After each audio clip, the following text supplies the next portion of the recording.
Umnyadala we-Miss Teenager South Africa uphawule umsitho wawo wesixhenxe phezolo eKempton Park.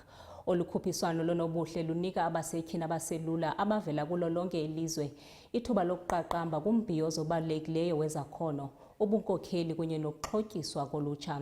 Ukanti ke uLesedi Motsoaledi waseLimpopo uphale phambili ethweswa isithsaba sika-Miss Teenager South Africa 2025-2026.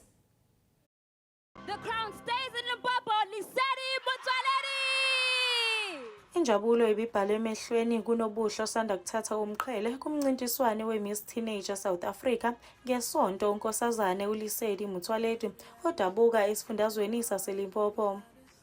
I hope that viewers can see that it is possible to step onto the stage and show your authenticity and take the crown. You do not have to compare yourself or try to be anyone else. You are powerful just exactly as you are. And that showed today when I was performing on the stage. I was just being Lesedi. To the girls that see themselves in me, I want them to know that destiny denied is not destiny delayed, but as well, destiny delayed can be destiny denied. So if you are chasing a dream out there, do not give up. Continue pushing, because what is meant for you will come to you. I'm standing here, I've been following this pageant since 2020, and 5 years later, I'm officially your Miss Teenager South Africa 2025.